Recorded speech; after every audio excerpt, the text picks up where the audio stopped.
My name is Ethan Caldwell. I am 46 years old, and in the fall of 2012, I was working as a long-haul supply driver for small towns and remote facilities across western Montana. By that time, I had been driving professionally for close to 20 years. Most of that work involved rural routes, places where services were spread far apart and schedules mattered more than speed. I was used to long stretches of highway without seeing another vehicle, early departures, and deliveries that happened in silence. I preferred it that way. Predictability made the work easier, and Montana had always felt predictable to me. The land was open, the roads were quiet, and the lack of people usually meant fewer problems. That changed during a 6-week contract that ran through Lolo National Forest, west of Missoula. The contract itself was straightforward. I was responsible for delivering dry goods, fuel containers, and maintenance supplies to a mix of ranger stations, seasonal research cabins, and a few privately owned lodges that stayed operational year-round. Most of these locations were not accessible from major roads. They were reached by Forest Service routes that weren't clearly marked and often weren't maintained beyond basic grading.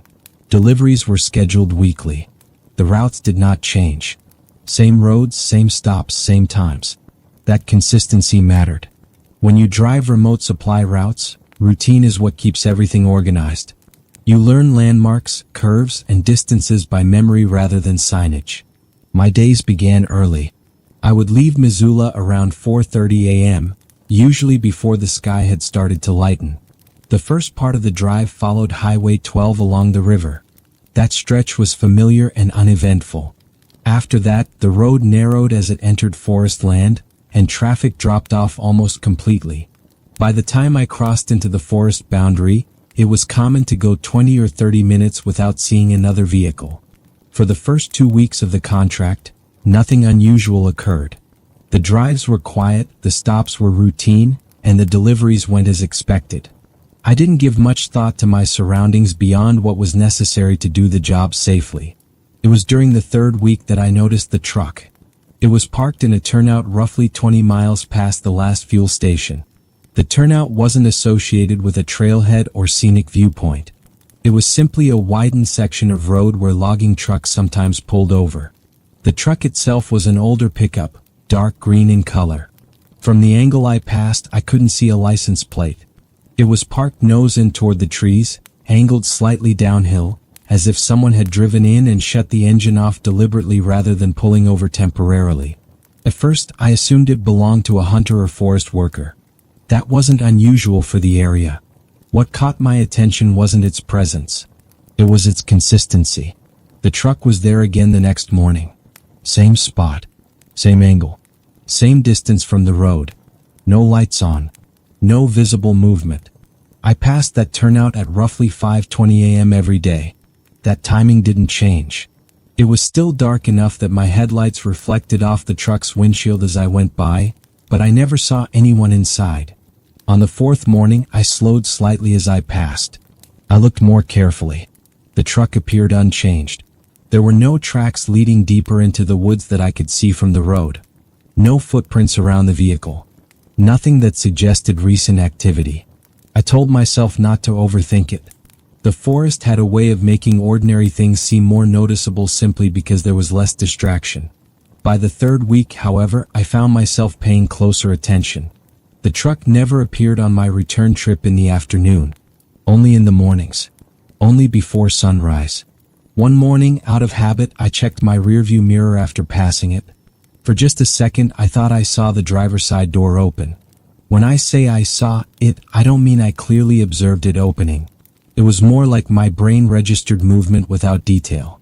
When I looked again, the truck was still. The door was closed. The trees behind it were unmoving. I didn't stop. Around that same time, something unrelated began happening at one of my delivery stops. One of my assigned locations was a seasonal ranger station that had been closed for the year. It was unmanned during winter. My responsibility there was limited. I dropped supplies into a detached storage shed, locked it, logged the delivery, and left. I never entered the main building. On 3 separate visits, I arrived to find the shed unlocked. Each time, the lock wasn't broken.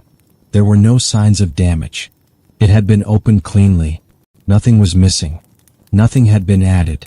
The inventory inside was undisturbed. I logged the issue each time. Maintenance flagged it in the system. No explanation was ever relayed back to me. The fourth time I found it unlocked, I noticed something else. The ground directly in front of the shed looked different. The dirt was scuffed and compacted as if someone had been standing there repeatedly. The marks suggested the same boot size, positioned in the same place facing the door. There were no cigarette butts, no trash, and no tire marks nearby. Just compacted soil. By the fourth week of the contract, I wasn't sleeping well. Not because I felt frightened, but because my mind kept replaying small details. The truck. The unlocked shed. The timing of everything. None of it felt dramatic, but it felt connected in a way I couldn't define. One morning, just before reaching the turnout, my headlights caught something different. The truck was still there. This time its lights were on. Not the headlights. Just the parking lights. Dim, steady. I slowed almost to a stop. My window was slightly open. I listened. There was no engine sound. No radio. No movement from the cab. The lights stayed on as I passed. In my mirror they didn't turn off. That was the first moment I considered stopping. I didn't. I continued down the road and completed my route as scheduled. I didn't see that truck again for 3 days. During those 3 days, nothing else happened. The shed at the ranger station remained locked. My route felt normal again. I remember thinking I'd built the whole thing up in my head. On the fourth morning, the truck returned. Same spot. Same angle. Lights off. That same day, I had a delivery scheduled to a remote research cabin located about 7 miles off the main road. The access road was narrow, single-lane gravel, and barely maintained. It was gated, and only authorized vehicles had keys. About halfway down that road, I noticed tire tracks. They were fresh. The tread pattern and width matched the truck I'd been seeing. That shouldn't have been possible. When I reached the gate, it was locked. The track stopped directly in front of it. There were no tracks turning around. No footprints around the gate. I unlocked it, drove through, and locked it behind me. At the cabin, I completed the delivery. As I was preparing to leave, I noticed the cabin door was unlocked. I didn't enter. I reported the situation once I reached an area with service. The response I received was brief. No one else had been scheduled to access the site. The locks hadn't been changed. That night, instead of driving home, I stayed at a roadside motel. On my final week of the contract, the routine ended completely. I passed the turnout at my usual time. The truck wasn't there. Instead, someone was standing where it usually parked. A man. Average height. Dark jacket. Hands at his sides. He was facing the trees, not the road. He didn't turn as I passed. He didn't move. There was no vehicle anywhere nearby. I didn't slow down. I finished my route that day without incident. I turned in my paperwork early and declined to extend the contract. I never drove that route again. I don't know who that person was or what they were doing. I don't believe it was something supernatural. I believe it was someone using the land deliberately, repeatedly, and quietly. And I believe I was never meant to stop long enough to find out more. My name is Robert Haynes. I am 52 years old, and for nearly 15 years, I worked as a grounds and maintenance caretaker for a small, state-managed campground in eastern Montana. The campground was officially listed as Dry Creek Basin Campground. It sat near the outer edge of the Custer-Gallatin National Forest, far enough from any town that most people did not arrive accidentally. There were no nearby services, no cell reception, and no permanent lighting at night. After sunset, the area became dark quickly, and the nearest paved road was several miles away. The campground itself was simple. There were 12 sites arranged in a loose loop, 2 vault toilets located at opposite ends, and a small locked maintenance shed near the entrance. There was no host site and no permanent housing for staff. I did not live on the property. During the operating season, I drove in 6 days a week, usually arriving just after sunrise and leaving before dark. For most of the years I worked there, the job was uneventful. My responsibilities were routine. I cleaned campsites, checked fire rings, collected permits, restocked toilet supplies, and made sure no one stayed longer than allowed. During busy summers, the work was repetitive but predictable. During slower seasons, the campground was quiet, sometimes completely empty for days at a time. The summer of 2016 was slower than usual. Wildfires in other parts of the state had reduced travel, and reservations were down. Many nights, the campground had no registered campers at all. On paper, it was empty. That was when I first noticed the pattern. Each morning, I began my day the same way. I parked near the entrance, walked the loop clockwise, and inspected each site. One morning, during that initial walkthrough, I noticed that Site 7 looked like it had been used overnight. The fire ring was warm to the touch. The dirt around it was disturbed, and the picnic table was slightly out of alignment with its usual position. There was no tent, no sleeping bags, no trash, no food remnants, no vehicle tracks entering or leaving the site. At first, I assumed someone had camped illegally and left early. That happened occasionally, especially during hunting season. I reset the site, logged it, and moved on with my day. The next morning, Site 7 looked the same again. The fire ring was warm. The table was shifted. Still no tent. Still no tracks. By the fourth consecutive morning, I stopped treating it as routine. The fire ring was not just warm from residual heat. The ashes had been rearranged. The wood had been burned down carefully, evenly, not hastily. It looked like someone had taken time. I began arriving earlier, hoping to catch whoever it was before they left. Nothing changed. Each morning the signs were there. Each night, the campground remained officially empty. On the fifth morning, I decided not to reset Site 7. I wanted to see whether the condition of the site would change on its own. The following day, the site looked exactly the same as I had left it, except for one detail. The picnic table had been rotated in place so that both benches faced directly toward the tree line behind the site. It had not been dragged or scraped. It had been lifted and turned. That required effort. From that point on, I began documenting everything. I recorded dates, times, weather conditions, and took photographs. Over the next 2 weeks, Site 7 continued to show signs of use nearly every night. Occasionally, Site 3 showed similar signs, but less frequently and never at the same time. The characteristics were always the same. No tent, no vehicle tracks, no trash, no footprints connecting the sites. It was as if whoever was there did not walk between them, or arrived without approaching from the road. Around mid-July, another detail appeared. One of the vault toilets would be unlocked in the morning. Locking both toilets before leaving each evening was standard procedure. When I opened the unlocked toilet, it was clean. There was no smell and no waste. However, the concrete floor was damp, and the walls felt slightly warmer than the outside air. There were no signs of forced entry. The lock was undamaged. This happened 3 mornings in a row. By that point, the campground had been officially empty for more than a week. There were no reservations and no permits issued. I checked the logs carefully. Late one morning, while inspecting Site 7, I noticed something behind it. About 30 yards into the tree line, the undergrowth had been pressed flat. Leaves were compacted and low branches were bent downward. Someone had been standing there for a period of time, facing the campsite. I followed the disturbed ground deeper into the trees. It stopped abruptly. There was no trail and no clear exit point. I did not disturb it further. That night, I stayed later than usual. I parked my truck near the entrance, turned off the lights, and waited. I stayed until nearly midnight. I did not hear voices or movement. There was no sound beyond insects and wind. The next morning, Site 7 again showed signs of use. The flattened area in the woods looked freshly disturbed. This time there were footprints. Bare feet. Adult-sized. Only one set. They started at the tree line and ended at the flattened area. They did not lead anywhere else. I reported everything to my supervisor. A ranger was sent out the following day. He walked the campground, inspected the sites, and listened to my explanation. He suggested that it was likely a transient avoiding detection. That explanation did not match what I was seeing. Transients leave signs. Trash, improvised shelters, paths, and scattered fire debris. What was happening at Dry Creek Basin was controlled, minimal, and repetitive.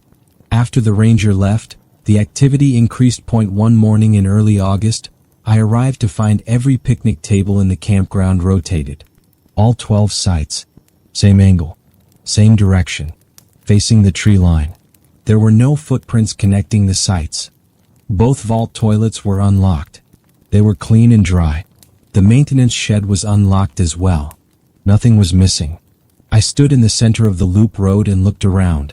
The campground felt occupied, not visibly but functionally. Like something had been using the space all night and had just stepped away. I did not reset the tables that day. 2 days later, the campground was officially listed as closed due to maintenance issues. I resigned shortly afterward.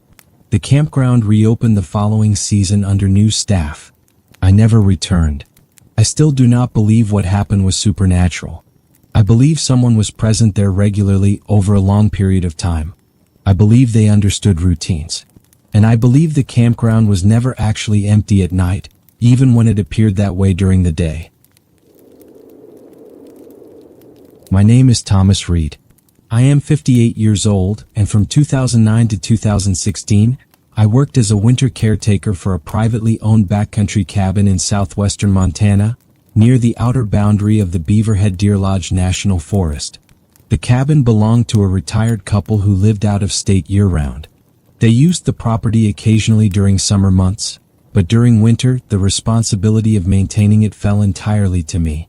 My duties were straightforward. Every 2 weeks, weather permitting, I traveled to the cabin to check the structure, clear snow accumulation from the roof when necessary, inspect the generator, and ensure the plumbing system had not frozen. During periods of severe weather, I stayed overnight to avoid making repeated trips. The cabin was isolated by design. There were no nearby neighbors, no marked trails, and no permanent signage indicating its location. Access was through an unmaintained forest road that became increasingly difficult as snowfall accumulated. By midwinter, the final 6 miles could only be reached by snowmobile. Cell service did not exist in that area, and there was no radio relay or emergency line. Once I left the highway, I was entirely on my own. I worked alone throughout the duration of the contract. The first 3 winters passed without incident. Snow levels varied, but the routine remained consistent. I arrived, completed my checks, stayed if needed, and left. The cabin was quiet. The surrounding forest was quiet. Silence was constant, but it did not feel threatening. It felt empty. The cabin itself was small and functional. 2 rooms, a main living area, and a guest room. A wood stove provided heat. Power came from a portable generator when needed. There was no running electricity otherwise. Furnishings were minimal and unchanged from year to year. Things began to change during the winter of 2014. That season, snowfall came early and heavy. Roof load became a concern by December, and my visits increased in frequency. Instead of brief daytime checks, I began staying overnight more often to avoid dangerous travel conditions. On my first overnight stay that winter, I noticed something minor but out of place. The guest room door was closed. I always left it open. There was no reason to close it. The guest room was rarely used, and leaving the door open helped circulate heat from the stove. I assumed I had closed it without thinking. I opened it, confirmed nothing was disturbed, and went to sleep. 2 weeks later, I returned for another scheduled check. The guest room door was closed again. This time, I was certain I had not closed it during my previous visit. I searched the cabin carefully. Cabinets, storage areas, and windows showed no signs of forced entry. No supplies were missing. Outside, the snow around the structure showed only my own tracks and older animal prints partially filled by snowfall. I stayed the night anyway. Around 2 a.m., I woke because the cabin felt warmer than usual. The heat was noticeable enough to pull me out of sleep. I checked the wood stove. The fire was burning stronger than I remembered loading it, and the damper was fully open. I always left the damper half closed overnight to control burn rate. I adjusted it and went back to bed. In the morning, the guest room door was closed. From that point forward, I began documenting details. Door positions, stove settings, tool placement, fuel levels, anything that could be measured or verified. I did not assume anything was accidental. Small changes continued to appear. Firewood stacks arranged differently than I left them. Snow cleared from sections of the porch I had not touched. Boot prints near the woodshed that did not match mine. The prints were always single sets. They always led from the tree line toward the cabin. They never led away. In January, I discovered that the generator had been run. The fuel level was lower than expected, and the engine was still warm. I had not used it. I checked the generator shed. The snow around it was undisturbed. There were no tracks approaching or leaving the structure. I walked the perimeter of the cabin. Doors and windows were intact. No damage. No signs of forced entry. From then on, I slept lightly. During my 5th overnight stay that winter, I woke to a sound inside the cabin. It was not footsteps or creaking boards. It was pressure. A subtle shift of weight somewhere within the structure, like someone adjusting their position without walking. I remained still and listened. Nothing followed. The sound did not repeat. The next morning, the guest room door was open. Inside, the bed showed an impression as if someone had sat on it. The blankets were folded back, not neatly, just enough to expose the mattress beneath. I left immediately. I reported everything to the property owners.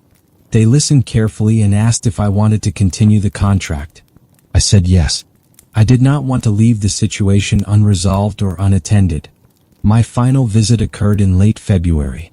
Heavy snowfall had made access difficult. I reached the cabin after dark. I did not plan to stay overnight, but weather conditions worsened quickly, and leaving became unsafe. When I entered the cabin, the wood stove was warm. There was no active fire. The warmth was residual. The air smelled faintly of smoke. The guest room door was closed. I did not open it.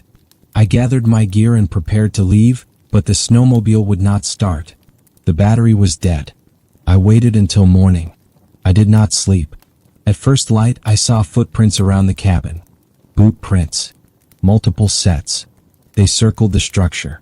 They stopped at the walls. None led away. When daylight improved, I checked the guest room. The bed was unmade. There was a fresh indentation on the pillow. I restarted the snowmobile with a spare battery and left. I resigned that day. The owners sold the property the following year. I never returned. I do not believe what happened was supernatural. I believe someone knew that cabin as well as I did. I believe they were there when I was not. And I believe they were there when I was.